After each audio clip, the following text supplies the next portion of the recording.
semua bergabung ke Cirebon. Boten, atau ke Pakungwati tadi. Mboten balik ten Pajajaran nggih. Mboten balik ke Pajajaran. Nggih. Nah, dianggaplah mereka ini, wah ini enggak kembali, apa mati semua. Ini begitu. Nggih, bingung malah sing napa? Nah, jadi dari Pajajaran bingung kayak gitu. Akhirnya mengirim pasukan untuk melihat, ya, untuk mata-matai gitu. Akhirnya benar bahwa pasukannya bergabung semua dengan itu. Nah itu. Malah mboten nyerang, malah gabung ya. Akhirnya gagal untuk menyerbu, Mas. Nggak jadi, karena kekuatan lebih besar di sana, kan gitu. Nggih, nggih. Kan tadinya kakeknya ini diajak masuk Islam. Mboten purun. Mboten purun. Batine Prabu Siliwangi adalah bocah cilik ngerti apa. Ngoten. Nggih, lah termasuk cucu ya, Mas. Cucu. Putu termasuk. Nggih. Dan seperti Sunan Gunung Jati ini lahir pada tahun 1448. Nggih. Nah, tasik menika tasik dereng mlebet VOC nggih. Dereng. Tasik dereng. Kalau VOC masuknya VOC itu di tahun 1700-an. Lah nggih. Tasik tebih saja. Jauh, masih jauh. Tebih. Setelah Mataram kan, Mataram itu. Dan akhirnya mereka hidup berdamai. Tapi Sunan Gunung Jati ini tetap setiap waktu tetap berkunjung dan baik. Berkunjung ke baik. Tapi walaupun nggak ada dendam, Mas, nggak ada dendam. Nggih. Kan apabila ke tempatnya kakeknya sekaligus ke Demak. Nggih. Untuk musyawarah ke Demak. Dan wali ini lengkap, Mas, lengkap, waktu itu masih lengkap. Wali Songo. Wali Songo, betul. Wali Songo. Pepek nih. Betul. Dan akhirnya Sunan Gunung Jati ini tetap menyebarkan agamanya bahkan sampai ke daerah Jawa Barat. Okay. Kan di Jawa Barat ini walinya cuma satu, Mas. Ya Sunan Gunung Jati itu saja. Nama setunggal. Tapi beliau berjuang untuk memperluas wilayah. Okay. Bahwa agama Islam harus sampai ke daerah pelosok. Masuk pelosok-pelosok. Tapi Jawa Barat harus dimasuki semua. Okay. Diusahakan supaya sampai ke pelosok pun yang tidak terjangkau dimasuki. Nah, hampir sama dengan Sunan Muria, kan begitu. Baik ke pelosok-pelosok beliau adalah satu-satunya sultan atau sunan atau wali yang menjabat sebagai raja. Sebagai sultan waktu itu.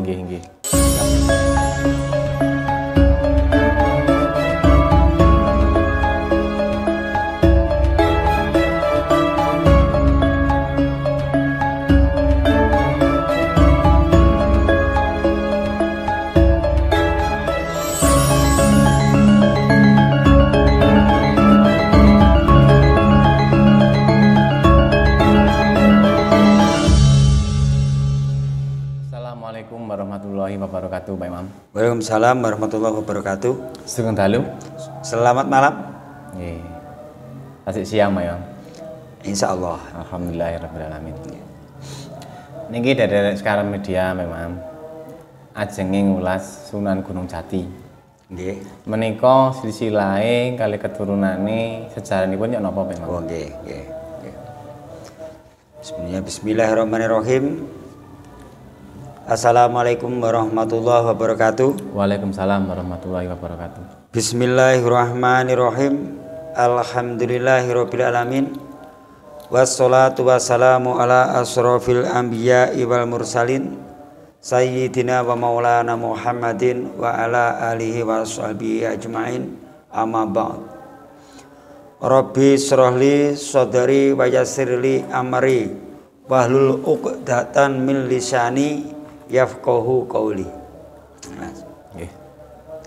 Sunan Gunung Jati atau yang lebih dikenal dengan Syarif Hidayatullah. Syarif Hidayatullah, putra dari Syarif Abdullah bin Nur Alam. Nah, ini ku. Beliau adalah putra dari Syekh atau juga seorang petinggi juga. Beliau juga keturunan dari Arab juga. Keturunan dari Arab, Mas. Dados sanes keturunan kaya putra-putranipun Majapahit. Sanes nggih, beda nih. Justru Pajajaran. Pajajaran. karena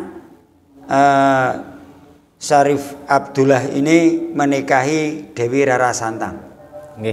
Saudara kandung dari Kian Santang. Nah, itu juga.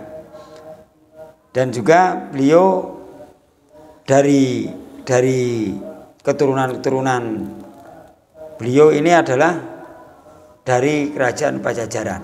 Beliau juga seorang cucu dari Raja Besar Pajajaran, Prabu Siliwangi. No, terus Sunan Gunung Jati menika tasih keturunan ini. Sunan Gunung Jati menika tasih cucu. Tasih cucu. Sedarah juga dengan Prabu Siliwangi. Karena Rara Santang putra beliau. Terus sinten niku? Santang. Kian Santang. Kian Santang niku? Kian Santang itu termasuk kakaknya ibunya. Dan juga Pangeran Walang Sungsang. Nah, atau yang lebih bergelar dengan Pangeran Cakrabuana. Nah, nanti yang akhirnya jadi penguasa di Cirebon. Nah, itu. Kalau niatnya pertama tuh ke Jawa itu Syarif Hidayatullah ini untuk menengok atau ke tempatnya kakeknya dan sekaligus mengajak kakeknya untuk kembali ke Islam, ke agama Islam. Sinten menika kakek? Prabu Siliwangi. Oh, nggih. Tapi beliau tidak mau. Prabu Siliwangi mboten purun. Prabu Siliwangi tidak mau, tapi tetap mengizinkan Syarif Hidayatullah ini untuk berdakwah Islam di daerah Pajajaran dan sekitarnya. Nah, termasuk sampai ke Cirebon juga. Nah, itu. Memang. Dan Syarif Hidayatullah ini juga akhirnya juga menjadi anggota atau wali, termasuk wali Songo, Mas. Anggota dewan juga. Anggota dewan wali Songo. Bahkan beliau juga termasuk salah satu wali yang ikut mendirikan Masjid Agung Demak. Nggih. Dadi anu pamit napa? Tasih entene Demak menika Prabu Siliwangi tasih sugeng. Tasih sugeng. Nggih. Karena kerajaan Pajajaran waktu itu besar, Mas. Kerajaan Pajajaran besar dan punya, mungkin yang kita masih ingat, punya bendungan yang paling besar. Membangun bendungan paling besar yang dinamakan bendungan itu Telaga Rena Mahawijaya. Ini bendungannya punya Pajajaran. Di sejarah mungkin tidak ada. Sejarah mboten enten. Tidak ada. Sampai cari di Google pun juga tetap ada. Enggak ada di sejarahnya itu. Tapi bendungannya tasih enten nggih. Ada, tapi jadi persawahan. Sekarang jadi persawahan. Dulunya adalah bekas bendungan besar, Mas. Yang dibangun oleh Prabu Siliwangi dengan biaya yang besar waktu itu dari kerajaan-kerajaan yang membantu kerajaan-kerajaan bawah-bawahannya, Mas. Termasuk Japura itu termasuk bawahannya. Kerajaan Japura itu. Kados waktu menika Pajajaran besar kan. Besar, kerajaan besar. Kan berpindah 2 kali Pajajaran ini. Nah, dari yang terakhir Pakuan Pajajaran. Pakuan Pajajaran ini yang mendirikan adalah Prabu Siliwangi sendiri. Karena berpindah ke sana. Nah, sebelumnya kan di Pakujajar. Ya, Pakujajar. Setelah itu baru ke Pakuan. Itu. Dan kemudian Syarif Hidayatullah ini terus dengan gigihnya untuk menyebarkan Islam, berdakwah dengan dukungan dari Prabu atau Pangeran Cakrabuana. Siapa Pangeran Cakrabuana tadi? Sinten? Yang melainkan tidak lain adalah Kian Santang sendiri. Pamannya. Nah, dados Kian Santang menika pamanipun Sunan Gunung Jati nggih. Pamannya Sunan Gunung Jati. Nah, itu. Dan beliau dengan karismanya Sunan Gunung Jati, kekuasaan di Cirebon ini semakin besar, Mas. Ya, makin besar. Dan beliau juga akhirnya Sunan Gunung Jati ini juga ditambah nama. Gelar. Jadi Susuhunan. Ya, Susuhunan ini untuk seorang keturunan dari raja. Nah, itu. Kita keturunan raja. Betul. Nah, dan lambat laun Ini kan besar Mas, kerajaan di Cirebon ini. Nggih. Ya, biasa disebut namanya Pakungwati. Kerajaan Pakungwati. Nah itu. Ini semakin besar dan semakin besar. Dan akhirnya Mas, dia tidak mau membayar upeti. Kan upeti ini biasanya kan lewat kadipaten kan begitu. Tapi akhirnya mereka tidak bisa membayar, tidak mau membayar upeti Mas. Kepada Pajajaran. Dan akhirnya dianggaplah sebagai pemberontak atau juga sebagai kerajaan tandingan Pajajaran yang akan menandingi Pajajaran kan gitu. Nah, akhirnya dipersiapkan pasukan pilihan dari Pajajaran. Ini seperti penguasa di Pajajaran tidak memandang bahwa yang di belakangnya Cirebon ini siapa. Tidak memandang itu Mas. Yang penting serang begitu. Karena sudah membangkang atau tidak mau membayar pajak, akhirnya diserbu saja kan gitu. Akhirnya dipersiapkanlah pasukan pilihan besar Mas, mengirim pasukan besar yang dipimpin oleh Jagabaya. Jagabaya menika sinten? Jagabaya itu adalah panglima perang Pajajaran.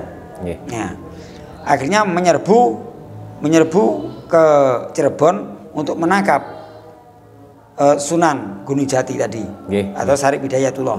Nah, sampai ke Cirebon, akhirnya gagal untuk menangkap Sunan Gunung Jati. Bahkan Jagabaya dan seluruh pasukan dari Pajajaran tidak kembali ke Pajajaran. Pecah. Boten. Akhirnya semuanya masuk Islam semua dan ikut kepada Cirebon. Dan Cirebon akhirnya menjadi kerajaan yang paling besar. Nah, begitu. Pajajaran kalah besar karena pasukannya sudah berpindah. Nah, karena dengan taktiknya Sunan Gunung Jati, akhirnya semua pasukan yang tadinya beragama Hindu masuk Islam kan gitu. Karena seperti keluarga dari Pangeran Cakrabuana semuanya agamanya udah Islam Mas, udah masuk Islam semua. Nah jadi kan diajak, kalau waktu perang waktu itu dengan Sunan Gunung Jati diajak bermusyawarah. Mboten sida perang. Betul, diajak musyawarah dulu, pimpinannya dikumpulkan, diajak musyawarah.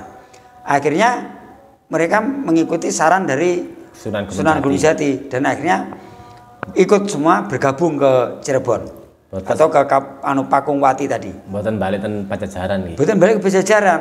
Nah, dianggaplah mereka ini, wah ini enggak kembali, apa mati semua, ini begitu. Bingung malah sing napa? Nah, jadi dari Pajajaran bingung kayak gitu. Akhirnya mengirim pasukan untuk melihat, untuk mata-matai gitu. Akhirnya benar bahwa pasukannya bergabung semua dengan itu. Nah itu. Malah mboten nyerang, malah gabung ya. Akhirnya gagal untuk menyerbu Mas. Ya jadi karena kekuatan lebih besar di sana, kan gitu. Kan tadinya kakeknya ini diajak masuk Islam. Mboten purun. Batine Prabu Siliwangi adalah bocah cilik ngerti apa. Ngoten. Nggih, lah termasuk cucu ya, Mas. Cucu. Putu termasuk. Dan seperti Sunan Gunung Jati ini lahir pada tahun 1448. Nggih. Nah, tasik menika tasik dereng mlebet VOC nggih. Dereng. Tasik dereng. Kalau VOC masuknya VOC itu di tahun 1700-an. Lah nggih. Tasik tebih saja. Masih jauh. Setelah Mataram itu. Dan akhirnya mereka hidup berdamai. Tapi Sunan Gunung Jati ini tetap setiap waktu tetap berkunjung kembali. Tapi walaupun nggak ada dendam Mas, nggak ada dendam. Kan apabila ke tempatnya kakeknya sekaligus ke Demak, untuk musyawarah ke Demak.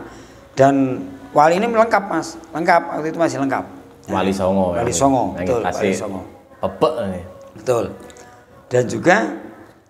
Dan akhirnya Sunan Gunung Jati ini tetap menyebarkan agamanya bahkan sampai ke daerah Jawa Barat. Kan di Jawa Barat ini walinya cuma satu, Mas. Ya Sunan Gunung Jati itu saja. Namus tunggal. Namus tunggal. Tapi beliau berjuang untuk memperluas wilayah. Bahwa agama Islam harus sampai ke daerah pelosok. Masuk pelosok-pelosok. Tapi Jawa Barat harus dimasuki semua. Diusahakan supaya sampai ke pelosok pun yang tidak terjangkau dimasuki. Nah, hampir sama dengan Sunan Muria, kan begitu. Baik ke pelosok-pelosok beliau. Beliau adalah satu-satunya sultan atau sunan atau wali yang menjabat sebagai raja. Sebagai sultan waktu itu. Yang bergelar Sultan Syarif Hidayatullah. Sultan Cirebon, atau yang sekarang Kasepuhan Cirebon. Nah, gitu. Itu peninggalannya pun masih ada bahkan sekarang. Masih lengkap. Bahkan masih ada sultannya sekarang. Tasih enten. Keturunannya Sunan Gunung Jati. Betul. Masih ya sama dengan yang di Solo. Atau yang di Jogja sama. Tetap terus ada. Ngantos sak menika. Nah, itu. Terus memang napa kados karomah Sunan Gunung Jati menika napa mawon? Kalau karomah Gunung Jati ini bisa berjalan di atas air, menyeberang sungai. Nah, bisa menyeberang sungai tanpa kena air setetes pun, tidak basah. Jubahnya tidak basah. Nah, itu. Waktu hujan pun beliau tidak kebasahan. Nah, itu. Sunan Gunung Jati dengan beliau, tenaga dalam beliau juga dalam jarak 1 kilo memanggil siapapun bisa dengar, Mas. Pasti misalnya mireng ngoten nggih. Pasti mireng. Beliau kan bisa melihat di jarak jauh pun beliau bisa melihat. Karena kan Nyama Wali ya. Nyama Wali mempunyai kelebihan. Dan akhirnya selalu mengawasi murid-muridnya. Apabila ada yang bahaya atau apa, dipanggilnya dari jarak jauh, begitu.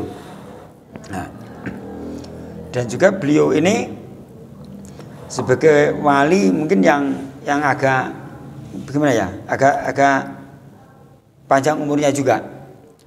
Sekarang dari 1448, bahkan beliau meninggalnya pun dari 1568, berapa tahun? 120 tahun. Iya, termasuk panjang ya. Nah, panjang beliau. Sampai 120 tahun beliau wafat. Dan dimakamkan di Cirebon juga.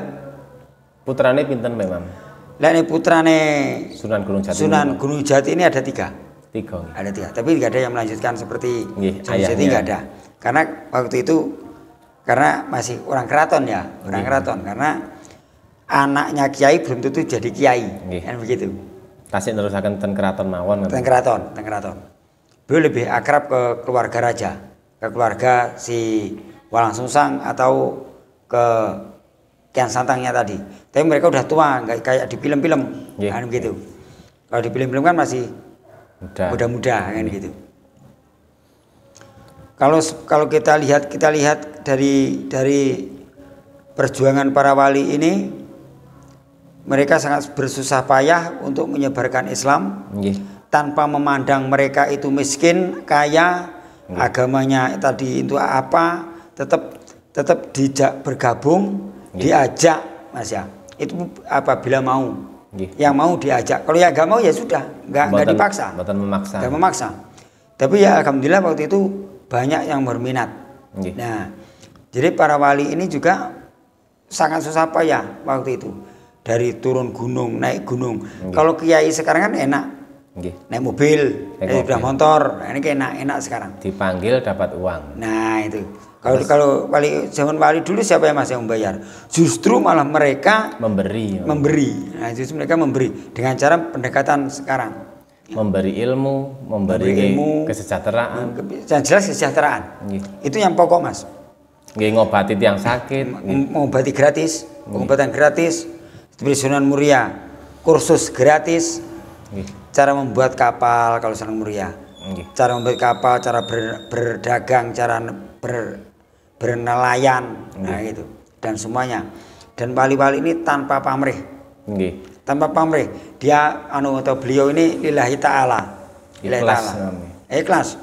Bahkan beliau tidak ada melarang atau jangan sampai murid-muridnya ini ada yang saling menjelek-jelekkan antara satu yang dengan yang lain. Nah, dan diajak juga sebagai para wali diajak bersatu.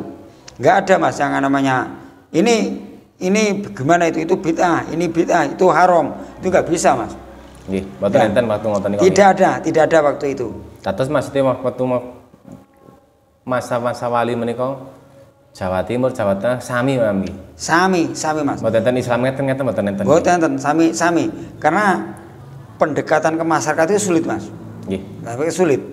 Karena keyakinan mereka kan kuat waktu itu. Kepercayaan. Nah, jadi harus dengan akal yang matang waktu itu untuk menghadapi orang-orang yang beragama yang waktu menikah nah gitu. Dan waktu itu apalagi masih kalau di orang pedalaman namanya primitif kita aja lah gitu. Yang masih menyembah patung, masih menyembah batu, menyembah pohon itu. Terus lihat langsung di apa memang diajar langsung sulit malian. Sulit juga Mas. Nah itu. Jadi untuk para pemirsa Sekar Media semuanya, sedulur Sekar Media khususnya, marilah kita untuk bersatu menjalin persatuan dan kesatuan. Jangan sampai ada perpecahan di antara umat Muslim semuanya. Kita tidak usah memandang perbedaan aliran apa, Islam apa. Kita waktu zaman wali tidak ada yang namanya aliran ini itu. A, B, C, T enggak ada. Kita semua sama. Kita Muslim, saudara. Semua Muslim bersaudara. Gitu. Rahmatan lil alamin. Dan itu tujuan kita adalah ke surga semua. Tidak ada yang ingin celaka. Pasti keinginan semuanya untuk selamat dunia dan akhirat. Kata lek enten sing bitahaken haram-haramaken didongaaken mawon. Anu ya Mas, lek sampai enek-enek ngono ya dididik haram, dididik bid'ah. Lek delok kiyaine jenggoten apa enggak? Lek kiyaine jenggoten cukuran jenggote. Nah, lek dididik haram, dididik bid'ah. Sampeyan cukur jenggote ya wis. Jenggoten tak cukure ngono wis. Maksudnya anu ya, napa kados sedulur-sedulur Sekar Media ngoten niku saged mengerti maksudnya ngoten. Betul. Kita niku semua sami lah ngoten nggih. Nah, kita semua sama, tidak ada perbedaan. Jadi marilah kita sama-sama mewujudkan persatuan dan kesatuan supaya negeri kita tetap bisa maju dan jaya, aman dan sentosa. Amin. Supaya terciptalah yang namanya perdamaian di negeri ini. Nah begitu. Kalau kita sesama Islam saja masih berpecah belah, apalagi kalian umat lintune lah. Nah itu Mas, kita malu. Kita malu dengan yang lain, Jadi Islam rahmatan lil alamin, tapi kok benceng juga. Nah begitu. Saling mencemooh, kadang bisa saling menghujat itu. Jadi marilah kita hentikan semua. Kita hentikan semua itu semua. Kita bersatu. Nanti yang untuk musuh Islam atau yang tidak senang dengan agama kita ini bertepuk tangan Mas. Bersorak-sorai. Gembira dia. Wah pecah berhasil yang memecah belah mereka. Kan begitu. Dados malih anu Pak Imam. Kados kaya ajaranipun Sunan Wali malih kados mboten saged nerusaken malih ngoten. Betul Mas, betul. Dan kalau katanya kiai atau ulama ini penerus wali dan para nabi, kan begitu. Kalau kiai-kiainya saling hujat gimana? Umatnya bingung sendiri Mas, gitu. Masakan umate. Masakan, yang gitu. Nggih, cekap memang matur nuwun penjelasanipun. Baik sekian untuk sedulur Sekar Media semua. Nggih memang. Sementara ini penjelasan saya, bila ada kesalahan atau kekurangan saya minta maaf yang sebesar-besarnya. Sami-sami. Wallahul muwaffiq ila aqwamit thoriq. Wassalamualaikum warahmatullahi wabarakatuh.